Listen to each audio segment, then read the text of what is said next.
Ticket ధరల పెంపును 90 రోజుల ముందే వెల్లడించాలి. పెంచవద్దన్నా పట్టించుకోరా, ఉత్తర్వులుండగా ఎలా అనుమతించారు? హోంశాఖ ముఖ్య కార్యదర్శి తీరుపై హైకోర్టు ఆగ్రహం. సుమోటో కోర్టు ధిక్కరణగా నోటీసులు జారీ చేసిందట.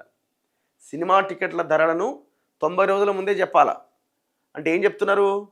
ఇప్పుడు కోర్టు ఒకవైపున టికెట్ల ధరలు పెంచొద్దు అంటూనే 90 రోజుల ముందు పెంచుకోవచ్చు అని చెప్తున్నదా? అసలు ఎందుకు పెంచాలా టికెట్లు? ఇప్పుడేమైనా టికెట్ల ధరలు తక్కువ ఉన్నాయా?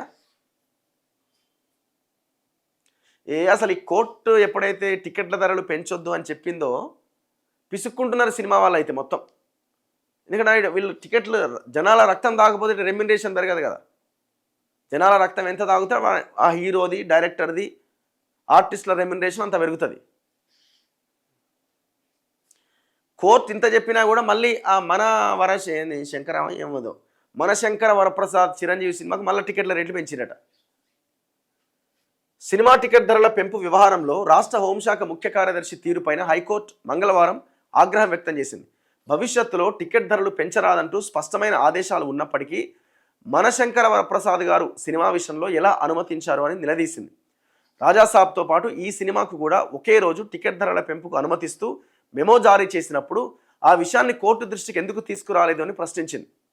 టికెట్ ధరలు పెంచొద్దని హైకోర్టు ఉత్తర్వులు వెలువరించిన విషయం తెలిసే ఈ నెల 10వ తేదీన పబ్లిక్ డొమైన్లో ధరల పెంపు మెమోను పెట్టడం పైన సుమోటోగా కోర్టు ధిక్కరణగా పరిగణలోకి తీసుకున్నట్టుగా తెలిపింది. హోంశాఖ ముఖ్య కార్యదర్శి సివి ఆనంద్కు కోర్టు ధిక్కరణ కింద నోటీసులు ఇచ్చింది. ఇకపైన సినిమా టికెట్ ధరల పెంపు నిర్ణయాన్ని సినిమా విడుదలకు 90 రోజుల ముందే వెల్లడించాలని మధ్యంతర ఉత్తర్వులు జారీ చేసింది. మనశంకర వరప్రసాద్ గారు సినిమా టికెట్ ధరల పెంపును సవాల్ చేస్తూ న్యాయవాది చంద్రబాబు హైకోర్టులో పిటిషన్ వేసిండు. దీనిపైన శ్రవణ్ కుమార్ మంగళవారం విచారణ చేపట్టారు. పిటిషన్ తరపు న్యాయవాది వాదన వినిపిస్తూ రాజాసాబ్ టికెట్ ధరల పెంపు అమలు నిలిపేయడంతో పాటు భవిష్యత్తులో పెంపునకు ఎలాంటి మెమోలు జారీ చేయరాదంటూ కోర్టు 9వ తేదీన మధ్యంతర ఉత్తర్వులు ఇచ్చింది. అయినా 8వ తేదీన జారీ అయిన మెమోను 10వ తేదీన వెల్లడించాలని పేర్కొన్నారు. ఎంత ఘోరం ఇది!